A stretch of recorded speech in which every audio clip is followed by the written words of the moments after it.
In July of 1996, the Colton family rented a cottage on the Texas Gulf Coast for their summer vacation. They checked in on a Saturday afternoon. By Sunday morning, they were gone. No sign of a struggle. The house was locked from the inside. Their belongings were left behind. Wallets, shoes, even the father's car key sitting neatly on the counter. For 27 years, no one has been able to answer the same question. What happened inside the locked beach house? Tonight, we open the case file again. If you're drawn to stories of unsolved mysteries and chilling disappearances, don't forget to subscribe. The ocean was calm that night, unnervingly so. Neighbors along Windward Lane, a narrow strip of rental cottages edging the dunes, recalled later how the air felt heavy, as though the Gulf itself was holding its breath. The Colton's cottage, number 7, was lit warmly from within. A beach towel fluttered lazily from the porch railing. A citronella candle smoldered on the deck table, and soft laughter drifted through the salt air. By morning, silence. At 8:15 a.m., a cleaner hired by the rental agency arrived to tidy up after the family's first night. She found the sliding glass door locked from the inside. Curtains drawn. Car parked out front. Knocking brought no answer. When she finally used her passcode to enter, the cottage looked lived in. 4 bowls of cereal half-eaten at the table, a Monopoly game abandoned mid-play. 2 beach chairs still sandy by the door. Upstairs, beds unmade. In the bathroom, damp towels hung over the rail. But the family of 4, Daniel and Marissa Colton, and their children, 11-year-old Kayla and 7-year-old Peter, were gone. No footprints leading away in the sand. No sign of forced entry. Nothing but absence, locked behind glass. The case would consume investigators, splinter neighbors, and haunt a town that preferred its shadows buried. And 27 years later, it would all come rushing back. The year the Coltons vanished, Abby Weaver was 14 years old. She had been the one, standing barefoot in the wet sand that morning, watching as police cars crawled onto Windward Lane. She remembered how surreal it looked. Those flashing blue lights against pastel-painted cottages, against surfboards propped against porches. Now, decades later, she was returning. The drive down from Austin was longer than she remembered. Highway 71 gave way to flat coastal grasslands, where herds of cattle grazed under the endless blue dome of Texas sky. She hadn't been back in nearly 15 years. Not since she left for college and swore she'd never again be swallowed by the same town where her childhood friends had vanished in the night. But now, at 37, she had agreed to a feature article. Cold Coast, Unsolved Disappearances of the Gulf. It was supposed to be her professional comeback. One more investigative piece after years of freelance stagnation. Abby tightened her grip on the steering wheel as the salt air thickened, announcing her approach to Gulfside. The town hadn't changed much, at least from what she could see. A tangle of bait shops, aging seafood shacks, neon bars that flickered against the humid twilight. The rental cottage was still there too. Cottage 7. Faded green paint peeling in strips, deck boards warped, curtains drawn. It was privately owned now, rented only sparingly, but locals still called it the Colton House. Abby parked and cut the engine. For a moment, she just sat there, listening to the ocean beyond the dunes. It sounded exactly the same. That was the unsettling part. How the sea could stay constant while everything else changed. A voice startled her. "You're Weaver's girl, aren't you?" She turned to see a man leaning on the hood of an old Ford truck. Mid-60s, broad shoulders, face seamed with sun and salt. Sheriff Bill Hammond. He'd been deputy back in '96, one of the first to walk through the locked sliding door. "Abby," she said, stepping out of her car. He nodded, studying her with wary eyes. "Back to stir ghosts?" "I'm writing," she said carefully. "About what happened here." His expression tightened. "Then you'd best understand." Not everyone wants that story dug up. Some folks here learn to live with silence. You come kicking at it, you might not like what crawls out.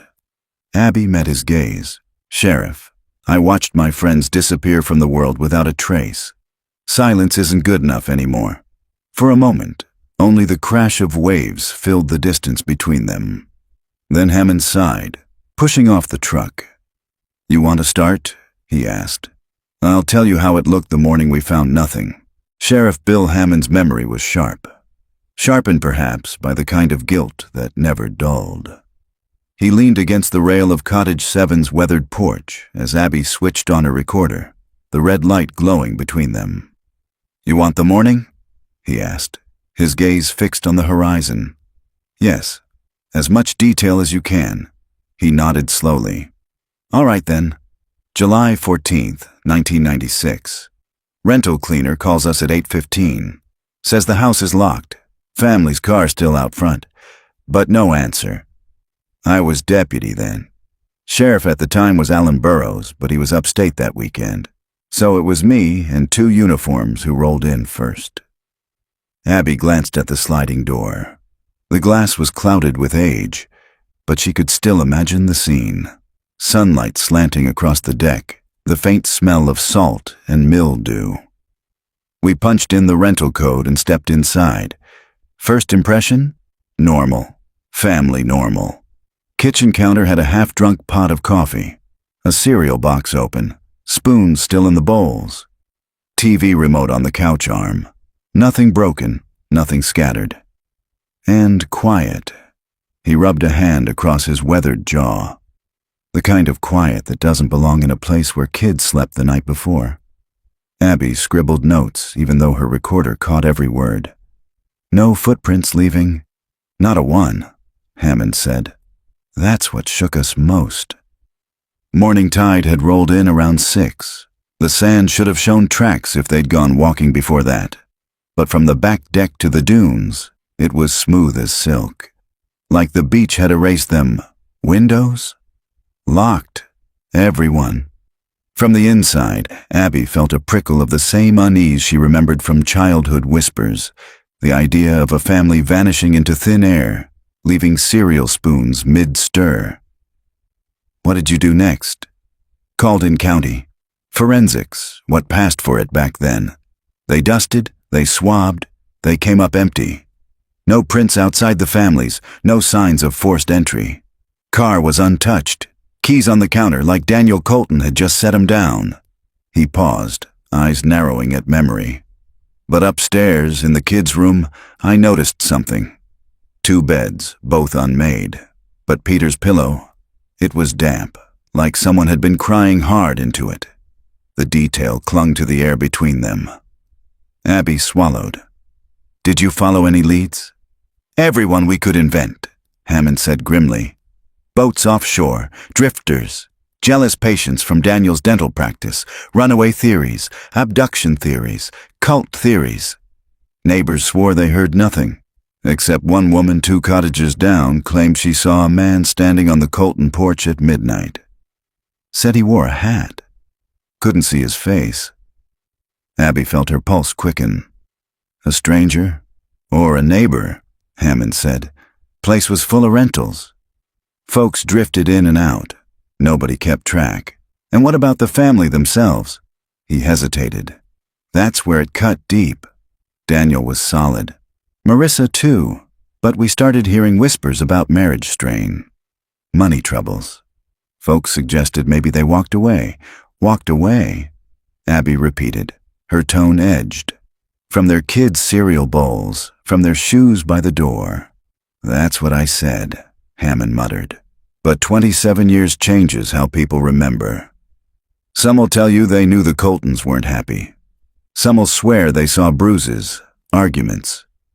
Truth is, none of us knew what went on inside. Abby let silence stretch. The gulls screamed overhead. Finally, Hammond pushed off the railing. I'll tell you what does haunt me. She looked up. That sliding glass door, he said softly.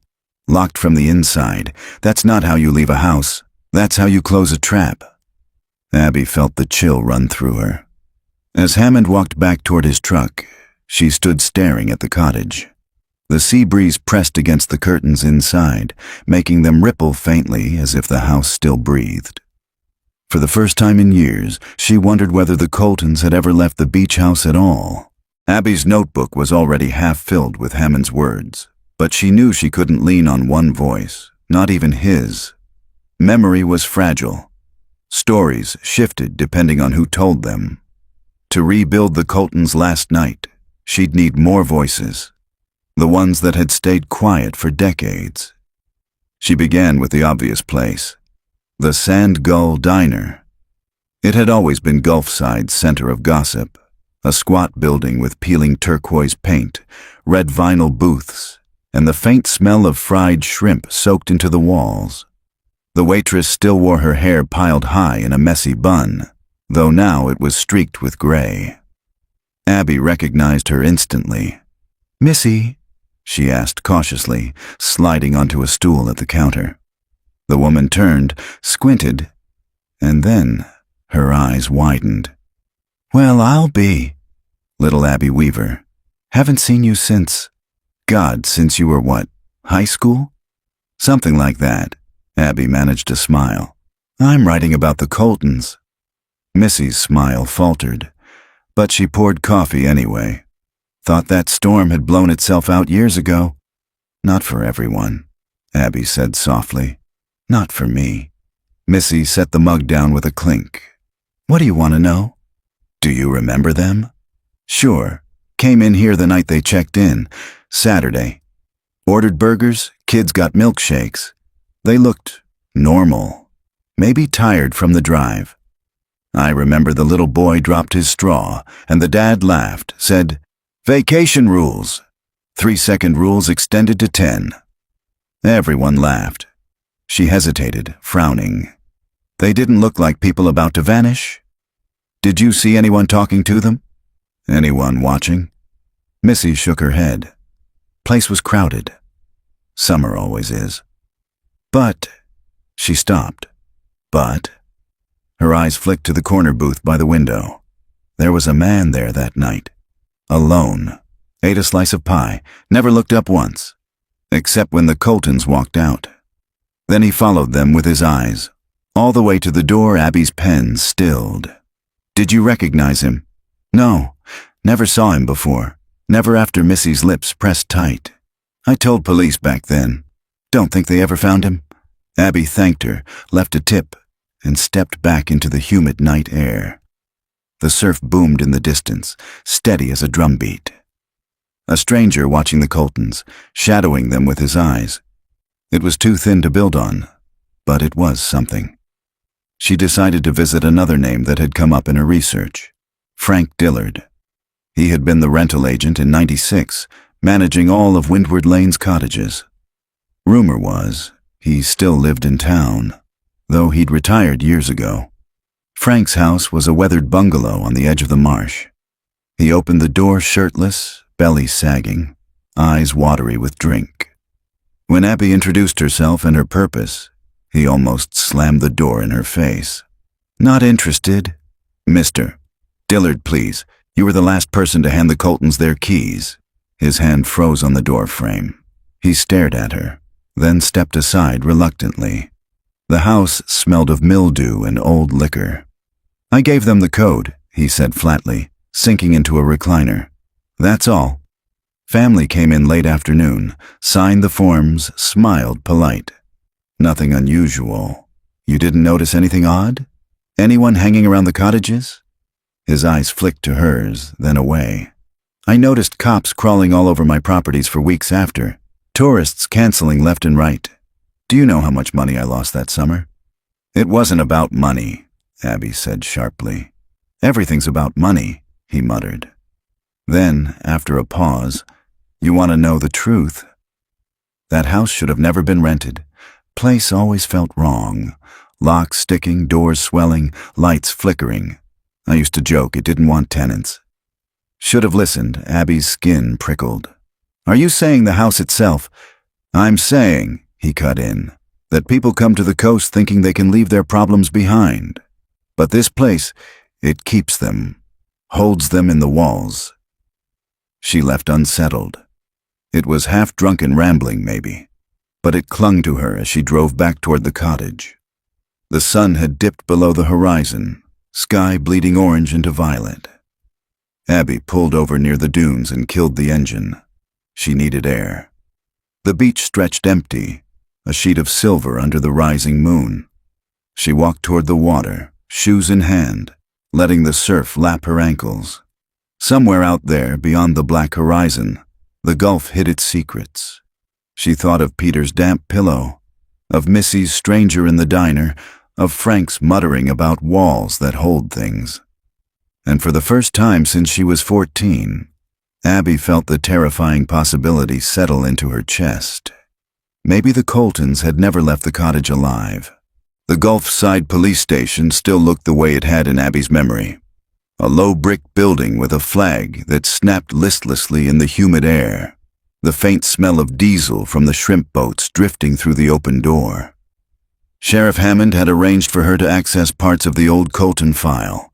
She'd expected resistance, maybe stonewalling. Instead, the box sat waiting for her in a cramped conference room, its lid warped, the cardboard stained with water along the bottom. Inside, reports yellowed with age, Polaroid photographs clipped to incident summaries, witness statements typed on crackling onion skin paper. She slipped on gloves. The past deserved careful hands. The first photos were of the house, kitchen counter, the cereal bowls, spoons still inside, a Monopoly board, dice mid-roll. Upstairs, unmade beds, a stuffed rabbit half hanging off the edge of Peter's mattress. Abby closed her eyes, feeling the weight of that frozen moment. When she opened them, she reached for the incident logs. July 14th, Cleaner reports house locked. July 15th, canvass of Windward Lane rentals. Notes of no unusual activity, except for a woman named Agnes Wilcox, who claimed she saw a man in a wide-brimmed hat on the Colton porch. The report dismissed her. Vision impaired, unreliable witness. Abby frowned. Agnes Wilcox. She remembered that name. Agnes had been the eccentric older woman who collected seashells in buckets, who shouted at kids to stay off her stretch of sand. Everyone had laughed at her, called her the town crank. But Abby remembered Agnes clearly, standing barefoot in her floral dress, pointing at the Coltons' cottage and whispering, "He's there at night, watching." She scribbled notes, frustration prickling. The police had brushed Agnes aside because she was strange. Strange didn't mean wrong. Further into the file, Abby found the autopsy reports blank. No bodies, no autopsies, just a line stating, "Presumed abduction." Status, missing persons. She flipped through until she found the neighbor interviews. One caught her attention. A couple in Cottage 5, staying with their teenage son, reported waking around 2 a.m. to what they thought was thunder. Later, they weren't sure, said it might have been a door slamming. The officer's note read, "Coastal storms common." Possibly Wind Abby clenched her pen. Convenient dismissal. Then came the interview with Missy from the diner. She had mentioned the lone man at the booth, but here in the transcript, the officer wrote only, "Patrons described family as cheerful." No suspicious persons noted no mention of the man. Abby sat back, pulse racing. The inconsistencies weren't subtle, they were glaring. Either sloppy police work or deliberate omission. The door creaked open. Hammond stepped in, carrying 2 styrofoam cups. "Thought you might need coffee." "Thank you," Abby said, voice tight. "But Sheriff, did anyone actually want to solve this case?" He blinked at her. "What's that supposed to mean?" She pushed the transcript toward him. "Missy told me she reported a man in the diner. It's not here. Agnes Wilcox said she saw someone on the porch, labeled unreliable. Another couple reported a slam in the night, dismissed as weather. How many details had to be ignored before this whole thing was stamped unsolvable?" Hammond's jaw tightened. "You weren't there. You don't know the pressure, then tell me." He set his cup down, sat heavily. Tourist town, summer season. 4 people vanish in a locked house, and suddenly every rental's empty. Restaurants closing, livelihoods gone. County was breathing down our necks, telling us to keep panic down. Burroughs, the sheriff then, made the call. We worked the case, but we didn't amplify it. Didn't chase every shadow, because shadows make headlines. So you let it fade, Abby whispered. He didn't answer. Her anger flared, but underneath it, grief tugged. Kayla had been her best friend, her partner in whispered beach walks and stolen sodas. Abby remembered the girl's bracelets, cheap plastic ones that clicked on her wrist as they played in the sand. She remembered promising, "We'll always find each other, no matter what." But she hadn't. Abby shut the file box, forcing the memory down. "I want to see Agnes," she said finally. Hammond looked startled. "Agnes Wilcox?"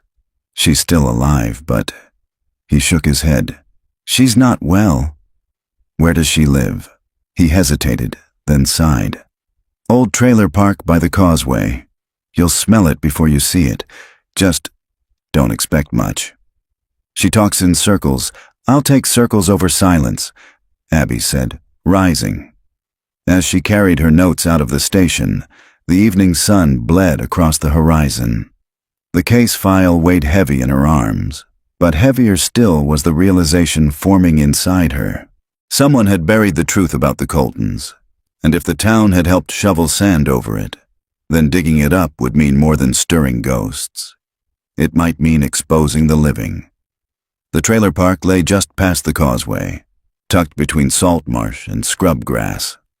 Rusted trailers slumped in crooked rows, their aluminum skins pocked with corrosion.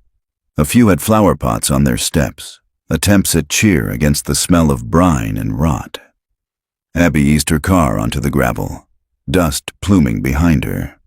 Kids on battered bikes paused to stare, their eyes sharp with suspicion before vanishing around a corner. Agnes Wilcox's place was easy to find, the one with strings of seashells dangling from the eaves, clacking in the humid wind.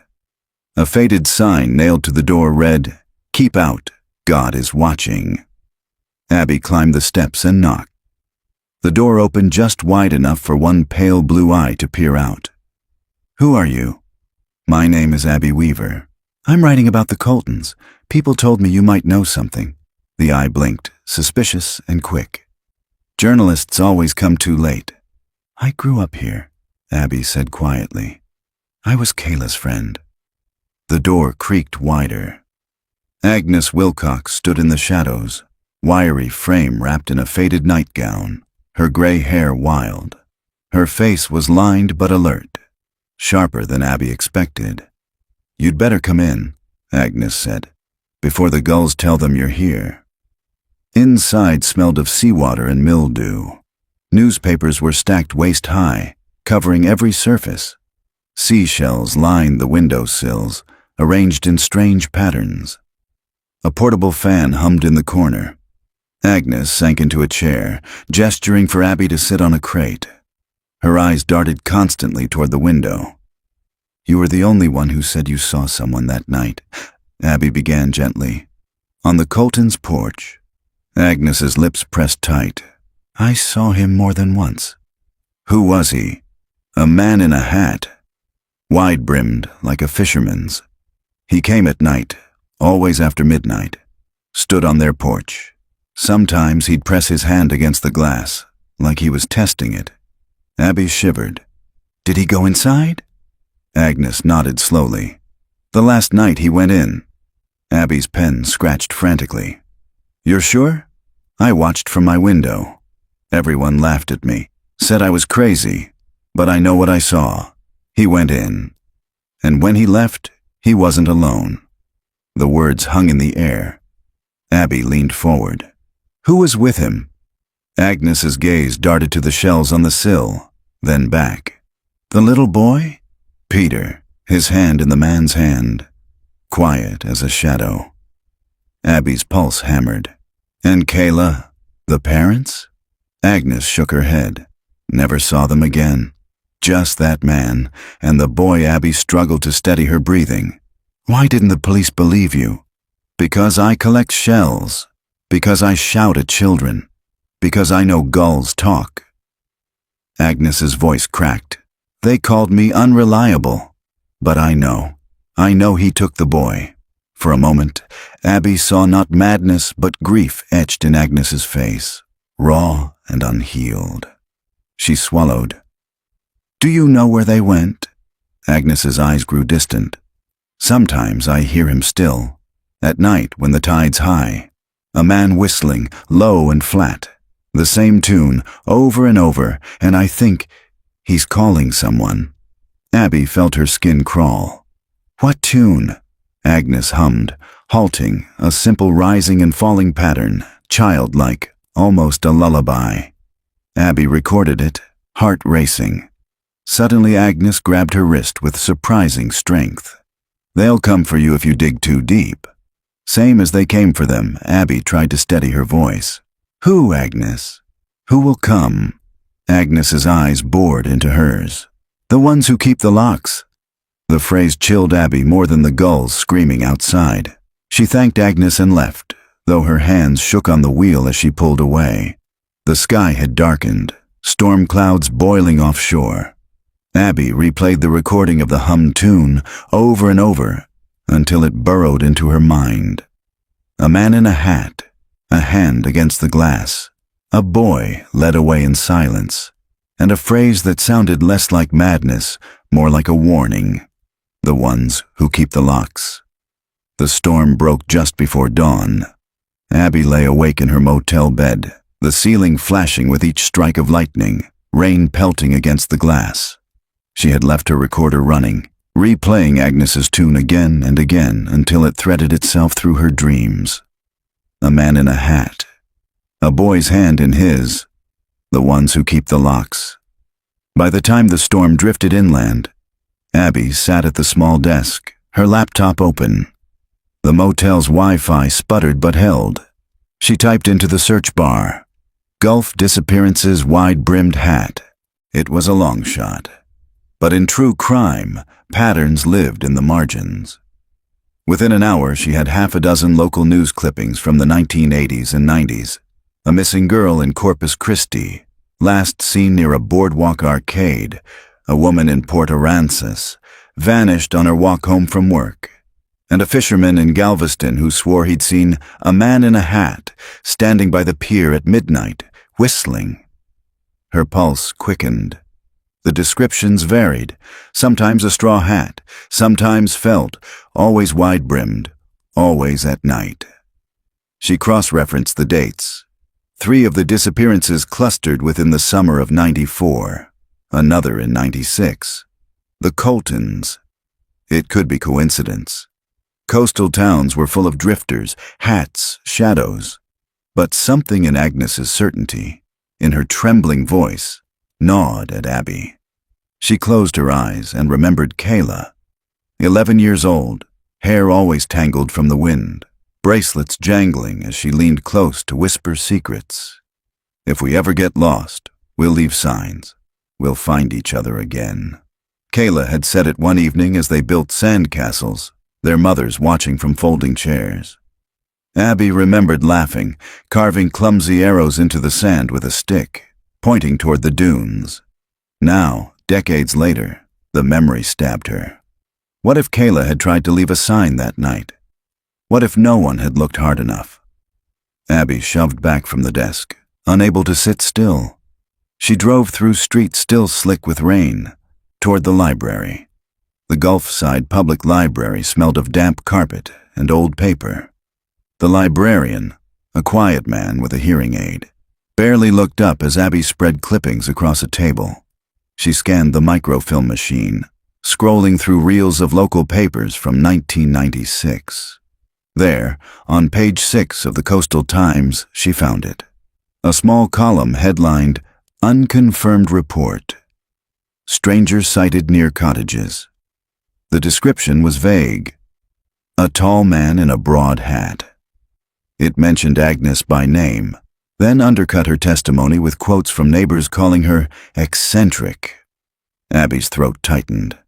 Agnes had been telling the truth, and they'd buried her under ridicule. She copied the article, slid it into her folder. As she packed up, the librarian shuffled over, his eyes flicking toward her stack. "Researching the Coltons?" "Yes," Abby said carefully. He hesitated. "I remember that night. My brother was on the volunteer search party. They combed the dunes for hours, found nothing. But he told me later." He lowered his voice. "He swore he heard whistling. Faint, over the wind, Abby's skin prickled." "What kind of whistling?" "A tune," the man said, childlike. Up and down, like a lullaby, the same one Agnes had hummed. Abby left the library shaken. It wasn't just Agnes. Others had heard it too. She drove toward the cottage, needing to see it in daylight. The sky had cleared, the sea a glittering sheet of turquoise. She stood on the porch, recorder in her pocket, staring through the glass at the empty interior. For a moment she thought she heard it, faint, almost lost in the crash of waves. A low whistle, rising and falling. Her breath caught. She spun, but the beach lay empty. Only gulls wheeled above. Her rational mind screamed a coincidence. The other voice, the one shaped by Kayla's laughter and absence, whispered that something older, darker, had lingered here all along. Abby sat on the steps until the sun dipped low, the tide creeping up the sand. She pressed the recorder to her lips, whispering the words Kayla had once told her. "If we ever get lost, we'll leave signs. We'll find each other again." The recorder blinked red. The wind swallowed her voice, and the ocean kept its secrets. The tip came from the librarian, slipped into Abby's hand on her way out. A name scrawled on a yellowed scrap of paper. "Jonas Bell, docks at Miller's Pier. Ask about the Hat Man." The name had the weight of a warning, not a suggestion. Miller's Pier jutted crooked into the Gulf, its planks warped, its pilings thick with barnacles. By late afternoon the boats had returned, gulls screaming overhead as fishermen hauled coolers of shrimp and snapper onto the dock. Jonas Bell stood apart from the others, his back to the crowd. He was a wiry man in his 70s. Skin seemed like driftwood, hair white under a salt-stained cap. His boat, if it could still be called that, was a weather-beaten skiff with peeling paint and nets piled like a nest. Abby approached cautiously. "Mr. Bell?" He turned, eyes pale blue and startlingly clear. They flicked over her notebook, her recorder, her posture, and he gave a short, humorless laugh. "You're the one chasing ghosts." "I'm chasing answers," Abby said. "Same thing," he muttered, but he didn't walk away. "I was told you might know something about a man in a hat. Seen near the cottages in '96, maybe before." Jonas studied her for a long moment. Then he motioned to the skiff. "Get in." The boat smelled of brine and old rope. Jonas pushed off with one sure motion, and the skiff drifted into the choppy water. The pier fell behind until it was just a line against the horizon. Abby gripped the bench, unsettled. "Why out here?" "Because gulls don't listen at sea," Jonas said. He pulled a flask from his coat, took a swig, and wiped his mouth. "You want to know about the Hat Man?" Folks make jokes, call it a story told to scare children. But stories come from somewhere. Abby steadied her recorder between them. "Where does this one come from?" Jonas's eyes fixed on the horizon. "First time I heard him was '72. I was a deckhand, running nets at midnight, heard whistling through the fog. Thought it was another boat. But when the fog cleared, nothing. Just a man standing knee-deep in the surf, hat shadowing his face." Watching, a chill slid through Abby. "What did you do?" "I pulled anchor and got the hell out. Next day, girl was missing from a motel 2 miles downshore. Did you tell anyone?" Jonas barked a laugh. "Fishermen don't tell police stories about shadows. They laugh you off, say you've been drinking." So I kept my mouth shut. Abby leaned forward. But you kept seeing him. Jonas's jaw clenched. Off and on. Always at night. Always whistling. I'd see him on beaches, piers, even once out at sea. And every time someone disappeared soon after Abby's pulse quickened. Who is he? A drifter. A predator. Jonas shook his head. He's not just a man. Or if he was once, he isn't now. He doesn't age, doesn't change. Always the same hat, the same shadowed face. You think Agnes Wilcox was crazy? She wasn't. She saw him too. That's why she never left her window. The skiff rocked, the gulf swelling beneath them. Abby gripped the bench tighter. I saw him near Windward Lane the week the Coltons vanished, Jonas said quietly. Midnight, standing at the edge of the dunes, whistling. I knew what it meant, but I didn't warn them, didn't want to be laughed at again. And then, they were gone. His voice cracked. I carry that. The only sound was the slap of waves against the hull. Abby's recorder blinked red, capturing every word, but she felt as if she were sliding into a place beyond journalism, into myth, into nightmare. Jonas leaned closer, his eyes fierce. If you're digging into this, you'd better understand something. He doesn't just take people. He takes them through locks. Doors that shut from the inside, windows that don't open, places that should keep you safe. That's how you know it's him. Abby's skin prickled. The ones who keep the locks. She whispered, Why? Jonas looked away. Maybe he's a man who learned how to slip through cracks. Maybe he's something older, something the sea spits up when it's hungry. Doesn't matter. What matters is he doesn't stop. You don't catch him. You just pray he doesn't notice you. The horizon had gone blood red with sunset. Jonas turned the skiff back toward shore, his silence final. Abby stared into the darkening water, her mind a storm of questions. The man in the hat wasn't just a figure in Agnes's imagination. Others had seen him, others had heard the whistle. And if Jonas was right, the Coltons' locked house hadn't been protection at all. It had been the perfect doorway. July 13th, 1996. The Coltons' last evening. The house glowed with lamplight against the rising dark, its windows rectangles of gold in the salt, heavy air. Inside, laughter mingled with the crash of waves. Linda Colton stood at the stove, stirring a pot of spaghetti, her hair frizzed from humidity. She hummed under her breath, pleased to see her children sprawled on the rug in the living room. Kayla, bracelets clattering on her wrist, was pressing paper money into Peter's hand. They were halfway through a Monopoly game, the board crooked, dice skittering dangerously close to the floorboards. David Colton leaned against the door frame, beer in hand, his shirt damp from the day's fishing excursion.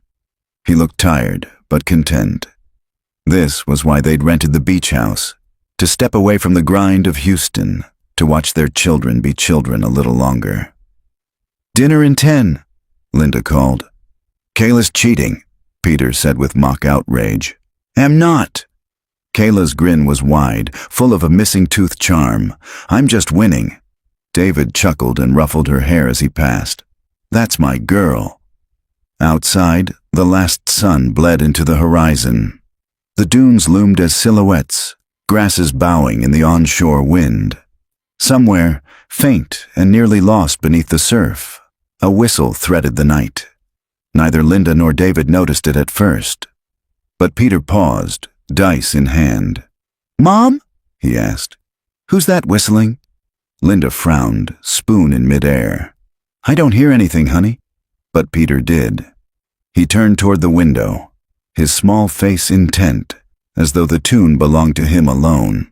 Later, after dinner, the family gathered on the porch. The air was thick with heat, lightning bugs blinking in the scrub. David smoked. Linda sipped a glass of wine. Kayla leaned against the railing, whispering with Peter about what they'd do tomorrow. Swim until their fingers wrinkled, collect shells, maybe convince Dad to rent kayaks. When the children were finally ushered to bed, Linda switched on the porch light. The beam cast a pale cone into the sand.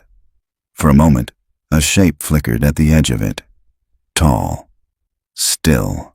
A hat brim wide enough to hide a face. Linda blinked, and it was gone. She shook her head, telling herself it was just a shadow, a trick of light.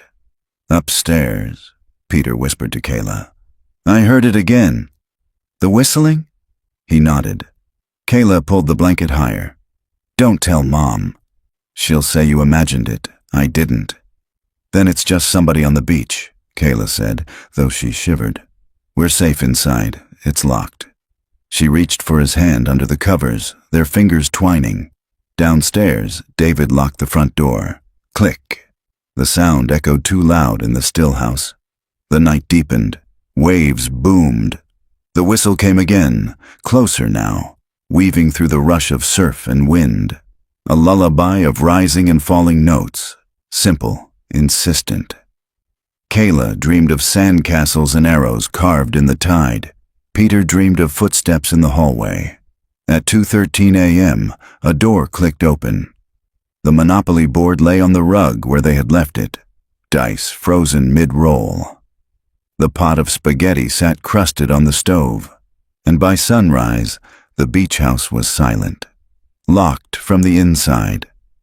Abby laid the photocopies across the sheriff's desk like cards in a losing hand. The clipping from 1996 naming Agnes Wilcox, the Corpus Christi disappearance. The whistled lullaby transcribed in her notebook. Her recorder, its light blinking red, ready to play Jonas Bell's gravelly voice describing a man who slipped through locked doors. Sheriff Hammond rubbed his temples as though she'd dumped salt into an open wound. Jesus, Weaver. It's not Jesus, Abby snapped. It's a man in a hat. And people have been whispering about him for decades while your department let it rot in a file box. He shot her a glare, but she saw the flicker of shame behind it. You think I don't know he dropped the ball? Half the men on that case are dead now. Burroughs had a heart attack 10 years ago. Others retired. It's me left holding the bag, and you want me to chase shadows at my age? They're not shadows. They're patterns. She pushed the notes closer. Agnes saw him. Jonas saw him. A librarian's brother heard the whistle. And your own files confirm unconfirmed sightings. You tell me that's nothing. Hammond's chair creaked as he leaned back. His badge gleamed dully under the fluorescent light, but the man himself looked older than he had in the diner. His skin sagged, eyes ringed with fatigue. I used to think Agnes was crazy, he admitted. But if you line up everything you've got, maybe she wasn't.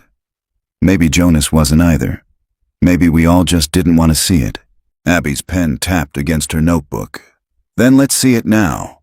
Reopen the case officially. Interview people again. Dig through those old leads with fresh eyes. You owe the Coltons that much. The sheriff's silence stretched. Finally, he exhaled, long and slow. You don't understand what you're asking. This town survived that summer by forgetting. People built businesses, raised kids, buried their fear. You dig all this up, you'll rip scabs off wounds that never healed. And if there's something real behind it... His voice trailed off. Abby leaned forward. If there's something real, then ignoring it means more families like the Coltons. Is that what you want on your conscience? His jaw tightened. Look, she said softer. I was 11 when Kayla disappeared. She was my best friend. Every night for years I thought she might come back, that maybe she'd knock on my window. I grew up on that hope, Sheriff. And I'm telling you, this isn't just about the past. It's about now. For the first time. Hammond's gaze softened, like he saw the child behind the journalist. He rubbed his chin. What do you want from me? Access, Abby said without hesitation. Full access to your archives, any evidence still in storage, and cooperation. If I find something, you back me up. Hammond shook his head slowly. You don't know how dangerous this could be. I'm already in it, Abby said. Too deep to stop now. He studied her, then finally reached for his keys. He unlocked a drawer, pulled out a battered metal file box, and slid it across the desk. Unofficially, I never gave you this. Inside's what we pulled from the house. Photos, fingerprints, things that didn't make it into the reports. Abby's breath caught. She opened the lid. Inside lay envelopes brittle with age. Polaroids of the Monopoly board, the spaghetti pot, the locked door. Fingerprint cards. And at the bottom, a plastic evidence bag containing something Abby hadn't expected. A scrap of cloth, blue, with a white trim. Her throat tightened. This was found under the sofa, Hammond said. We assumed it was Kayla's. She was always carrying little purses, wasn't she? Abby's chest constricted. She remembered the bag, remembered Kayla showing it off on the beach. This is it. She called it her lucky bag. She never went anywhere without it.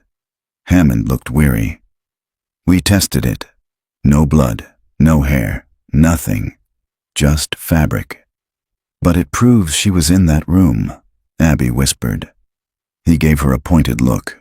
Nobody doubted that. She slipped the photograph of the bag into her folder, pulse hammering. First the cottage, then Reed Carraway's office, and now this. The bag, or its twin, kept circling back like a signal. She stood, her voice steadier than she felt. Then we start with the bag. Hammond frowned. Start what? Finding out how it moved from that locked house to Reed Carraway's shelf 24 years later. The sheriff didn't answer, but Abby saw in his eyes that the question rattled him as much as it rattled her. The junkyard looked different in daylight. Less sinister, more mundane. Rows of rusted frames, grease-streaked mechanics in coveralls, the smell of oil and hot metal. But Abby's stomach still knotted as she pulled through the gates. Dean Lom, the owner, was behind the counter again. He brightened when he saw her. Back so soon. Didn't scare you off the first time, huh? I'm looking for Reed Carraway, Abby said. Dean's smile faltered. Reed's off today. Why? I'd like to ask him some questions. About an item I believe was in his office. She kept her voice neutral. Dean scratched the back of his neck. Reed's private. Doesn't like strangers poking around. What kind of item? Abby laid her recorder on the counter, its light blinking. A blue handbag. Child-sized. Found on his shelf. Ring any bells? Dean's eyes widened just slightly before he masked it with a shrug. Lots of junk in that office. Could have been his daughter's. Reed doesn't have a daughter, Abby said calmly. Dean looked caught, then recovered. Maybe a niece. I don't keep track of his family. Abby leaned closer. Then tell me about his family. Dean shifted, uncomfortable. He grew up around here. His old man worked docks, odd jobs. Mom left early. Not much else, Abby pressed. And his uncle? Charlie Carnes? Dean's expression froze. The name had landed like a stone dropped in still water. Where'd you hear that? Abby didn't answer. Dean glanced around as if the walls might be listening. His voice dropped. That's nothing to do with Reed. You're barking up the wrong tree. Then why did Agnes Wilcox say the Coltons were taken by the ones who keep the locks? Why did Jonas Bell swear he saw a man in a hat at the dunes that same week? And why does Kayla Colton's handbag keep turning up in Reed's possession? Her voice sharpened. That's not coincidence, Mr. Lom. That's connection. Dean's jaw worked. Finally, he muttered, Reed's uncle was trouble. Everyone knew it. Big man, mean streak, always drifting from town to town. People said he lived off women. Odd jobs. Folks whispered he was dangerous. But nobody ever proved anything. Where is he now? Dean shook his head. Haven't seen him in years. Some say he died. Others say he's still around, just knows how to vanish. Reed doesn't talk about him. Does Reed wear hats? Abby asked. Dean blinked at her. Sometimes. Ball caps, fishing hats. What's that got to do with anything? Abby didn't answer. She gathered her folder, recorder still blinking, and walked back toward her car. Halfway across the lot, she noticed a figure watching her from the far edge of the yard. Reed Carraway. He leaned against a stack of crushed cars, arms crossed, expression unreadable. A wide-brimmed hat shadowed his face. Abby froze. The air seemed to thicken. Then Reed tipped the brim in a mock salute, turned, and disappeared into the maze of wreckage. Her recorder caught only the faintest sound over the hum of machinery. A low, rising whistle. The same tune Agnes had hummed. The same tune Jonas had heard through fog. Abby's heart pounded. The man in the hat wasn't just a story. He was flesh and blood. And he had noticed her. Abby left the junkyard with her hands gripping the steering wheel so tightly her knuckles whitened. She told herself not to look back, but in the mirror, she swore she saw movement near the rusted heaps. A figure lingering at the edge of the lot, a shadow in a wide hat. She pressed harder on the gas. Back at the motel, she spread her notes across the bed like protective charms. Agnes's testimony, Jonas's story, the sheriff's evidence box. In the center, she placed the photograph of the handbag. The one Hammond had said came from under the sofa, but she couldn't stop seeing Reed tipping his hat, that faint whistle bleeding through the noise of machinery. The door rattled suddenly. Abby jerked upright, heart hammering. A knock followed, slow and deliberate. She crossed the room on shaking legs. "Who is it?" "Housekeeping," a woman's voice replied. Abby peered through the peephole. A maid in uniform, holding a stack of towels. She exhaled in shaky relief, opened the door, and took them with a muttered thanks. But when she turned back, a folded slip of paper lay on the carpet just inside the threshold. She hadn't seen the woman drop it. Her throat dried as she picked it up. 6 words, scrawled in uneven block letters. "You're looking in the wrong place. No signature, no explanation." She checked the parking lot from the window, empty except for her car and a few others. The maid was gone. Her pulse thundered. Someone had been in her room long enough to leave this. Someone close enough to know what she was doing. By evening, she couldn't stay still. She drove the coastline, eyes darting to every dune and boardwalk, half expecting to glimpse him. Hat brim, shadowed face, whistling low. Every silhouette became him. Every stretch of beach seemed to echo with the tune Agnes had hummed. When darkness fell, she returned to Windward Lane. The Coltons' cottage loomed at the end of the road, pale in the moonlight, shutters sealed like a closed eye. She parked, left the engine idling, and stared. That was when she saw it. A figure standing at the edge of the dunes, facing the house. Tall, still, a hat brim wide enough to hide a face. Her hand fumbled for the recorder. She pressed it to the glass, whispering, "I see him. He's here." The figure didn't move, but faintly, carried on the wind, the whistle began, low, rising, falling. The same lullaby. Abby's skin crawled. She forced herself to blink, to look away for just a second. When she looked back, the dunes were empty. Gone. The cottage, locked and silent, seemed to exhale.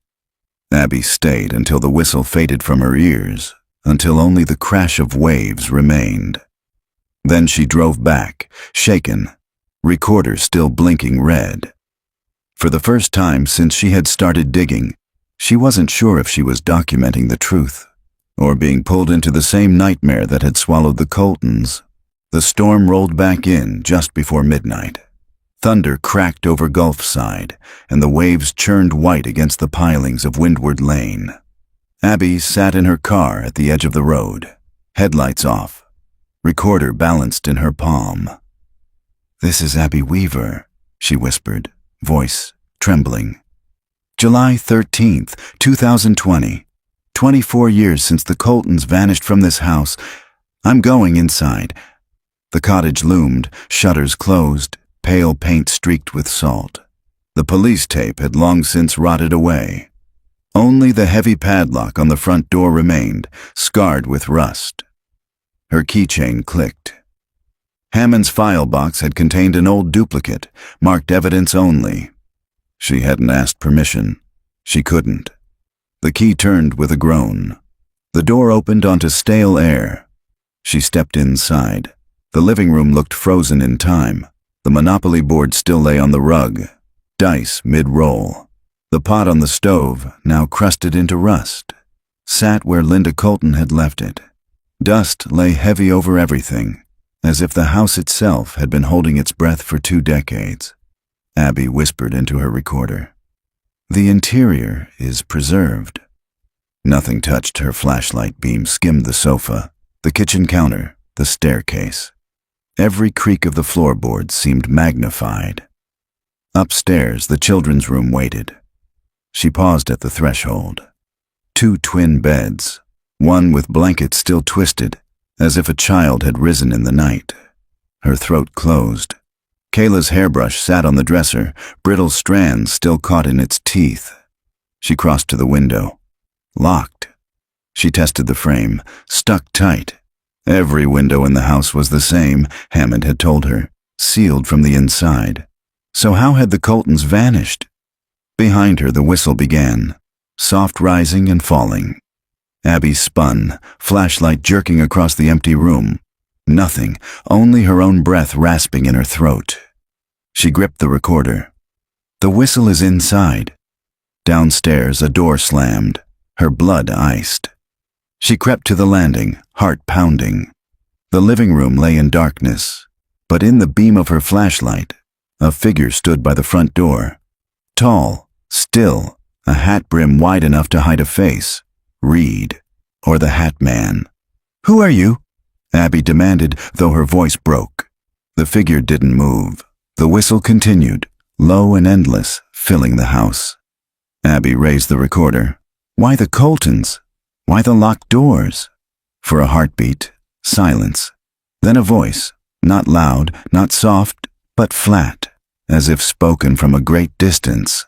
"Locks are invitations." Abby's skin prickled. "Where are they?" she whispered.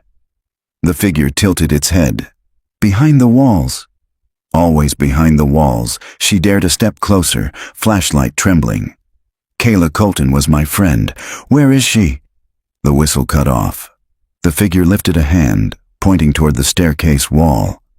Abby swung the beam. The paneling looked ordinary, pale wood, warped with age. But one section bore faint scratches, like fingernails. She crossed the room in a daze, pressed her hand to the panel. It shifted, a hidden seam. Her breath caught. She shoved, and the panel creaked open onto darkness. A narrow space between the walls, stale air rushing out. Inside, shelves lined with objects. A child's shoe, a broken watch, toys, trinkets, relics of lives interrupted. And in the center, a small blue handbag, its clasp tarnished, white trim smudged with dust. Abby's knees buckled. Kayla's. Her hand shook as she reached for it. Behind her, the whistle resumed. Louder now. Close. She spun, but the figure was gone. Only the front door stood ajar, rain blowing in. Abby clutched the handbag to her chest, recorder still blinking. The cottage creaked, sighed, as if settling back into silence. She whispered into the recorder, her voice breaking. Found it. Evidence hidden in wall. Objects from other victims. The Coltons, they didn't leave. They were taken. Through the locks, thunder cracked overhead. She fled the house, rain lashing her face, the whistle echoing in her ears long after she slammed the car door shut. When she looked back, the cottage windows glowed faintly, as if someone inside had lit the lamps again. Watching. The news broke the next morning. Cold case evidence found in Windward Lane Cottage scrolled across local broadcasts. Reporters gathered outside the police station, cameras flashing as Sheriff Hammond gave his first statement in years about the Colton disappearance. In a previously concealed compartment, he read stiffly, investigators recovered personal belongings believed to be associated with the Colton family and possibly other missing persons. The discovery reopens the 1996 case. We ask anyone with information to come forward. He did not mention the whistle. He did not mention the man in the hat. Abby watched from the motel, Kayla's handbag resting on the bed beside her. The officers had taken it for evidence, but she had photographed it, every angle, every thread. Her recorder sat on the nightstand, its light dark now. She had replayed the voice over and over. Locks are invitations. The words had come from nowhere and everywhere at once, caught in her microphone, seared into her ears. She had handed it to Hammond, watched his face pale as he listened. He didn't deny it, but he didn't acknowledge it either. By evening, the media had already spun the story into a triumph. Breakthrough after 24 years. Closure for grieving family. Sheriff praised for persistence. But Abby knew it wasn't closure. The handbags, toys, trinkets in that wall were not accidents. They were trophies. And the figure in the doorway, the shadow in the hat. He hadn't been caught. He had simply stepped aside, letting her glimpse what he wanted her to see. That night, unable to sleep, Abby drove to the beach. The storm had passed, leaving the sand damp and the sky washed clean. She sat at the edge of the surf, recorder in her lap, handbag photo clutched in her hand. She whispered, "Kayla, I found it. I found you." The waves answered, rolling dark and endless. For a long time, she sat in silence, until she heard it again, faint, threading through the roar of the water, so low she might have imagined it. The whistle. The same lullaby, carried by the wind, rising and falling, endless. Abby gripped the recorder, her pulse quickening. She could run. She could leave Gulfside forever, bury her notes, bury the sound. Or she could follow it. The tune drifted down shore, toward the line of darkened cottages. One by one, their shutters opened in the breeze, as though unseen hands had turned the locks.